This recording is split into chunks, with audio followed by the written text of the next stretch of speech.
Michael, we'll start with you. Let's talk about the Romney trip.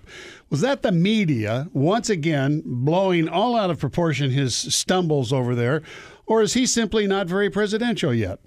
Well, you know, what is presidential? If Barack Obama is the standard, then I think we're all presidential. Look, the silliness that the media has engaged in is the reason that nobody watches mainstream media anymore. You know, they went from calling the guy a bully to now he's a wimp. They can't make up their minds. Barack Obama is a national and international embarrassment. Sure, George W. Bush couldn't pronounce nuclear. He pronounced it nuclear. But the world respected us.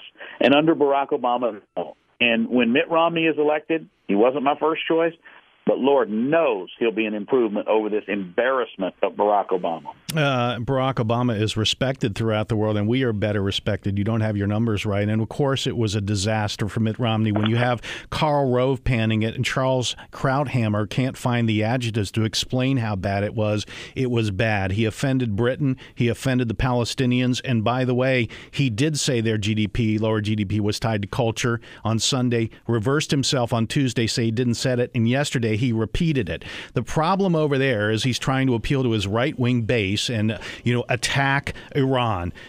Look tough against Russia, which he calls the Soviet Union, by the way. He's trying to appeal to a right-wing base. And you know what Europe is afraid of? Talk to anyone over there. They're afraid of another George W. Bush. That's what they're going to get in Europe, and that's what we're going to get here with more supply side, more economic disaster, more George Bush tax cuts for the wealthy as the middle class goes to hell. Guys, let's take up the Chick-fil-A flap. Appreciation Day last Wednesday for supporters. Kiss Day today for critics.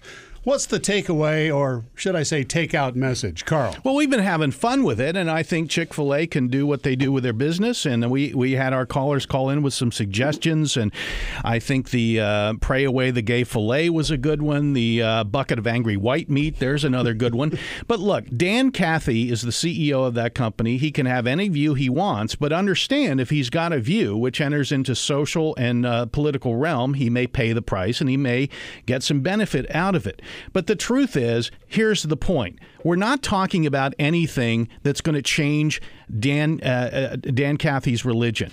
We're not going to change what his church does or doesn't do. Civil marriage is a civil right. It tells no religion what they can do, whom they can marry. We're talking about civil marriage as a civil right.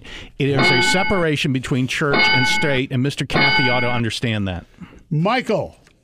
I almost sense this hits home close to home for Carl. I mean, here's what happened. No, it doesn't. I won't eat there. That's all. You can eat there if you want. Dan Cathy gave a statement to a news organization. The fringe gay element that, just like the fringe black element and the fringe Hispanic element, claims to speak for all gays, took it and ran. They organized a boycott, and they got slapped across the face because Americans have had it. There were gay folks showing up to buy chicken yesterday. They had record sales at Chick-fil-A. It's amazing. Americans are tired of these attacks. Look, if you want to be gay, be gay. If you don't want gay marriage, don't want gay marriage. But these fringe elements who claim to speak for their entire community, people are sick and tired of those people. They're divisive. And the idea that if you don't agree with my idea that you hate me, it's just silly and childish. To correct the record for you, and excuse me, but he didn't just make a statement. Chick-fil-A, as a matter of course, has given to plenty of anti-gay organizations, anti-marriage equality organizations for years. Here's the last question. Michael, we'll start with you. The fiscal cliff. Will Congress really let America go over the falls? Well, there isn't a going over the falls unless we continue the same old, same old. The fact is the Democrats have spent too much money, far more than you're able to take in, even with confiscatory tax practices. Look at taking $9,000 from Olympic heroes out of the $25,000 that they take. It's ridiculous, and people are sick of it. Taking people's money with estate taxes when they die because somehow now you owe everybody else some money. But you know what? The Republicans, and let me say this, the Republicans have spent too much for too long, too. And what you're watching is a Tea Party element that says Taxpayers are sick of it. We're paying the bills, not the Democrats, not the vulnerable, not those people, and we want it changed. Carl. Well, as usual, Michael Berry has the facts upside down. The biggest spenders ever were Ronald Reagan and George W. Bush. George W. Bush ran up these deficits. He inherited a surplus of the federal budget and gave us what we have now. That is a fact. Barack Obama and Jimmy Carter are the lowest spenders.